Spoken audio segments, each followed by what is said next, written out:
Today, we're making Omni-Man from Invincible as a me in Tomodachi Life Living the Dream. This is the most complicated me I've made so far, so make sure to watch till the end so you don't miss a single step and can make the best me possible. Here we go. Alright, starting for the face shape, let's go with this face shape right here. Basically, he has a pretty square jaw, so we'll go with this.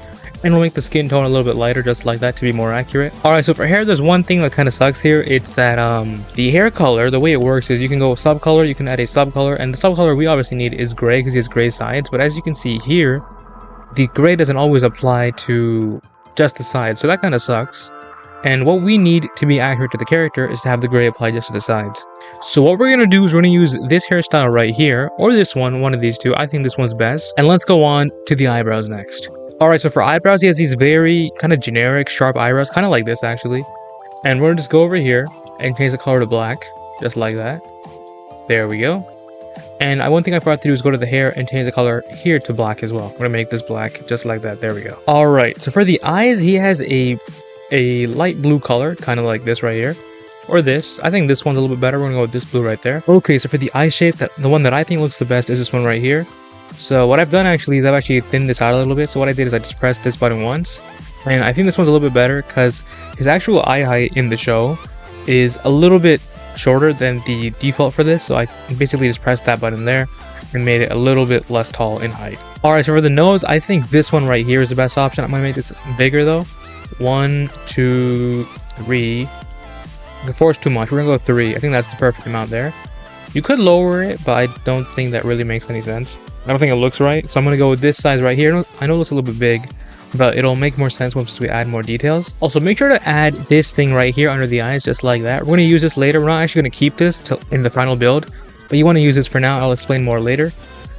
Alright, so now for the face, you can add maybe teeth if you want. Maybe you could have these teeth poking out from under the mustache. But in my opinion, the best option is actually to go none, just like that. We're going to go with nothing.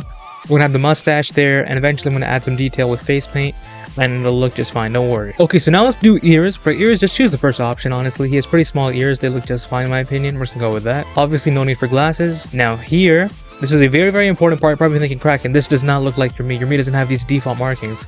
The answer to that is correct. Now, what I want you to do, though, is if you want to make this easy for yourself, the next part that we're going to do face paint next. So what I recommend doing, hold on, I accidentally added this. What I recommend doing is using facial markings here as a reference. So what I mean by that is I'm going to make these bigger, just like that. I'm going to make them a little bit taller, because that's how I'm going to draw them myself, right? I'm going to lower them a little bit maybe.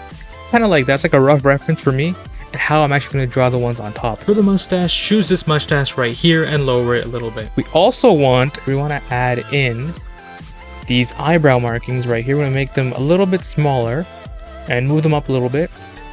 And these will basically function as sort of a stencil or like a guide for us, or a reference, whatever word you want to use, to see how we make the me at the end. Now here's the hardest part of the whole video.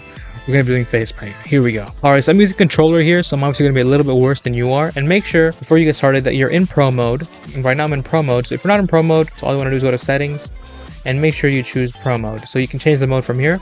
And make sure you turn on the grid lines like that. That helps a lot. And yeah, just use the rest of the settings as well right here. Okay, so for the pen settings, go with this right here, and set it to straight. Now zoom in on the cheek line just enough, and now start a little bit higher right over here on this square. You can use this as sort of a reference where I'm drawing in the grid. So draw straight down just like that, about a little bit more than a square, just like that, about 1.5 squares, just like that. You can use the preview on your left as a guide to see what it looks like. I'm going to go just a little bit shorter, just like that. Now I want to draw another line, a little bit sharper, straight down. Not straight down, a little bit sharper angle, downwards. Keep going, keep going. I think a little bit more. We'll go just about here. I think that's perfect. We'll go with that.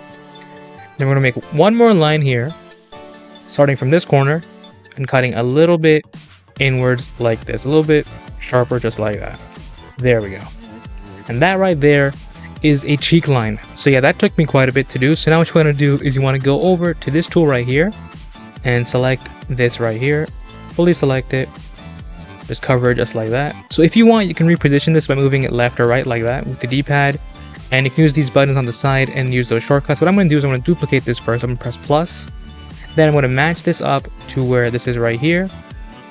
It's a little bit lower, just like that. Once we're on top of the previous one, we're going to do the flip option. We'll press the left trigger, ZL, to do a full mirror. And now use the grid lines here as a reference for where you want this to be. So we're going to just quickly move to the left, keep going. And we're going to use that as a reference for where we want it to be. Wait, I can't even zoom the other way right now. I think it's right there, yeah. So we're going to go with that position. That's just me eyeballing it. So make sure when you do it though, you actually look at the grid. I just can't see the grid right now for some reason. So make sure to press A to confirm. So now we're going to add lines under the eyes. Make sure to set the line options to smooth and keep everything else the exact same. Okay, so start over here and draw a little bit downwards at an angle and make it just like about half the length of the actual one we have underneath. Just like that. We want to copy and paste this, so use the same tool, select it, then press plus to mirror or duplicate, and then go over here, line it up. There we go, yeah, just like that. Then flip it over, then drag it all the way, yeah, there we go. It's just hard to tell because it's black on black, but I think that's just fine. So use that right there and press A to confirm. So now let's draw a line between the eyebrows and go straight down, curve it inwards a little bit, just like that. There we go. Now we want to do the same thing here. Duplicate this, select it, then press plus, line them up. There we go, flip, and then use grid as a reference and get it on the other side. And then press A to confirm. All right, so now switch back to straight, and we're going to draw a hairline, believe it or not, from just about this corner over here. Just draw a straight, downwards diagonal line. It's not straight, I guess, then, because it's diagonal. Draw it right towards this direction to the middle, right over there. And then we're going to duplicate this once again. Same thing. And then, because we have to actually use the fill tool on this, just basically draw around here. Literally any shape, doesn't really matter. And just connect the two and box in the two lines, just like that. Doesn't really matter what shape you do, so just do whatever. And then you want to use the fill tool here. There we go.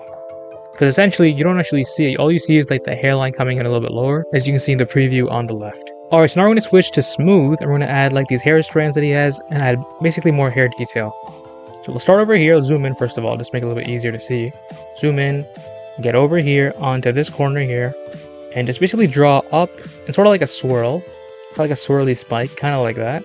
We'll connect from here and basically draw inwards. It doesn't matter what shape you draw. I don't know what I'm doing right now. So just like that, because we're going to draw more over here and it'll basically fill up. So we'll draw that. Then we'll draw a line basically straight across like that. Doesn't really matter. Just so we have a little bit of an idea where we're drawing from. So we'll go from here now and we'll basically make it so that these two parts look connected like that. And then we'll switch back to the fill tool just to get an idea what this looks like when we fill it in. There we go. That looks a little bit better, but it looks kind of goofy still, so we'll fix that in just a second. So yeah, even though you can't see that right now, you'll see it once you leave the preview. Once we click done, you'll actually see it. I did check that just to make sure, but yeah, don't worry about that in case you can't see it in your preview. Even I can't. Okay, so we're going to repeat the process and add a few more hair strands coming out like that, just to make it look a little bit better.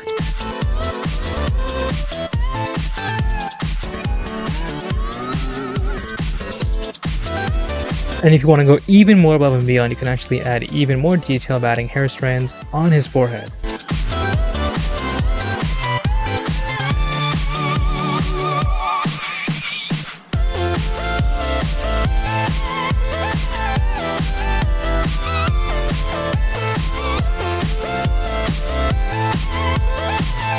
That's all the hair detail right there that I just added. So we basically added everything we wanted to here. We added in the cheek lines, the eye lines over there, and the eyebrow lines, and also some hair detail. And let's click done now and let's see what happens next. Alright, so now what I'm gonna do is I'm gonna go back and remove the guidelines we used. Remove that. We're gonna keep the mustache, obviously. If I can just make it a little bit bigger, that'll be a little bit better. There we go, just like that. And we'll remove those markings there. And we also got to go back to the eye markings and remove those. So click that right there. Now it looks really good, but there's one final thing I want to tweak just a little bit. Go back to face paint, go to face paint, and I want to just select the cheek lines and move them a little bit lower. So we're going to choose each of them. So we're going to move this down 1, 2, 3, 4, 5. We'll move this down 5 spaces just like that, and choose the other one on the other side and do the exact same thing. There we go, press A. And we have a little bit of left over here that we couldn't select. I'm just going to erase that and press plus because we're done. And there we go, guys. That's the final Omni-Man me. I hope you like it. This one took me a long time to make, so hopefully you like it and hopefully the tutorial helps you. And make sure to leave a like if you enjoyed and subscribe to see more. And let me know what other me's you want to see in the comments below. I'll see you guys in the next one. Kraken out.